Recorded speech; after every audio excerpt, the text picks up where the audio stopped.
Welcome to this Python tutorial on escape characters. If you've worked with Python or have an understanding of programming or data processes, you may have come across escape characters or at least wondered what these are if you've seen them within scripts of code.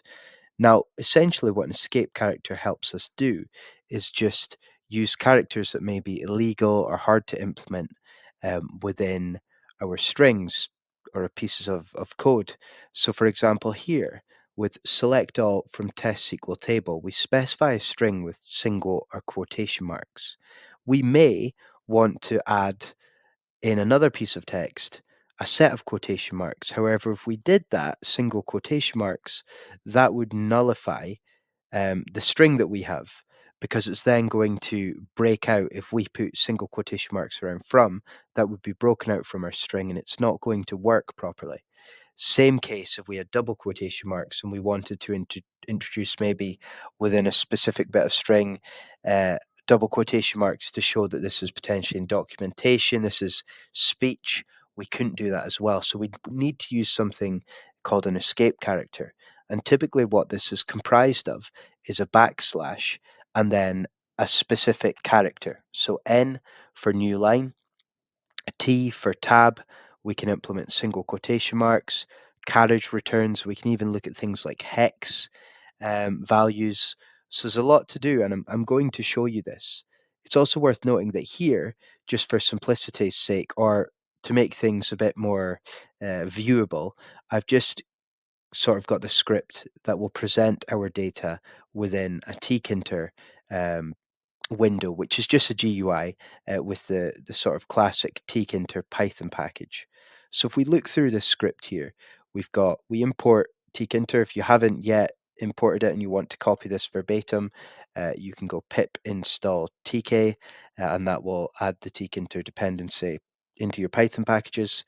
I've just specified some text because typically where I've seen escape characters be useful or in sort of automation cases where maybe you take a sample input CSV, maybe you run it through some for loops, you generate an output, and often here you would need to introduce things like new lines, tabs to get a specific type of formatting. So in this case, I'm just replicating, if you would integrate SQL with Python. So the text string just reads select all from test SQL table. That doesn't do anything. It's just an example of test text. We create a GUI window just using Tkinter. You can copy this verbatim, set a medium sized window with this window.geometry properties.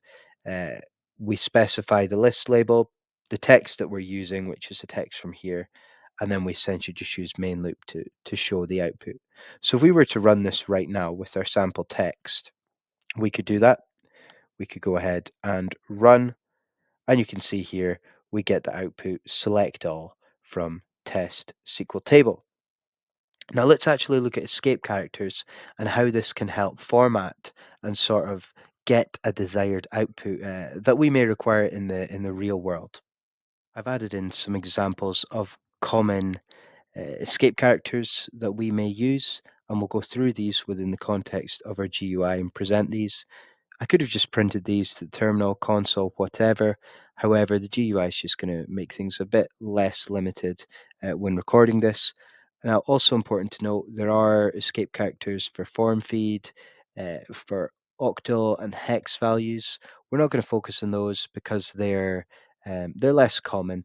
However, if you did want to look at those and also implement, you could Google, use whichever platform you like, ChatGPT, whatever that may be. But these will be a lot of the escape characters that you're likely to come across. So as you can see, currently I've got my window aligned to the text, just as sample, before we introduce any escape characters.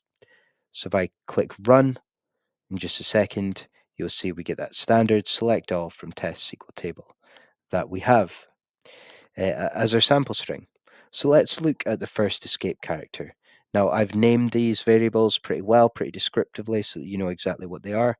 This is a single quote escape character. And like I say, these are all the escape characters are prefaced by a backslash and then the character itself. So single quote just falls. And I've decided, you may just want one of these or wherever, I've just decided to arbitrarily place these at the start and end of the string. You don't have to do that. They can be placed anywhere, perhaps just around test SQL table. Now, if I was to align the text here within my window properties to the single quote variable there and run the process now, you can see that we get single quotes around, like I said. So they just fall outside because that's where we've specified them. Alternatively, just to as an example, we could have just placed these with the backslash and the single quote around test SQL table. And now if we were to return and run this process, we would see they just fall there. So easy to implement, easy to remember. Remember the backslash, quotation mark, and you can place these around wherever you may like. Like I say, I've seen these used a lot if we're actually going ahead and automating processes and creating scripts, which of course Python is exceptionally powerful for. So I'll just remove that for clarity. Now, another type, we have the backslash. Again, I'm just arbitrarily placing these around the sort of whole body of the text. You wouldn't need to do that. I could go ahead and just demonstrate this as well. And we will say backslash escape cart. Now when I run this process, again, you will see in our window, we have the backslashes there, just surrounding our text. Now, these are pretty self-explanatory, so I'm not going to go through them all, but one of the core that you will see in Python scripts, and the last one that we'll focus on, again, you're welcome to copy all of this verbatim. It will all work in your system. So feel free right now to take this whole window, copy paste. I've got another video on black box AI. If you just want to, you can copy and paste from a video and input this directly into your text editor as long as you have Tkinter installed in your system and you import it. But the new line is what you will see a lot, and it's denoted by an N.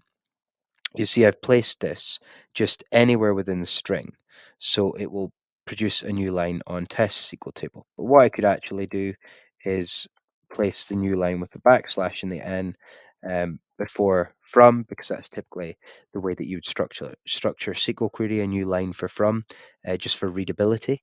And I've got the and I've chosen to have spaces here. You don't need to. Again, that's for my readability. You could just join this on without spaces. So right before the from, that would work also.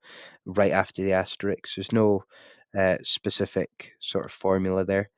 But as long as we remember where to place the escape character and that we need an N after the backslash for our new line, we can go ahead again and align this to our window, new line escape char. And when I run this, you will see we get a new line here. So that's obviously exceptionally valuable.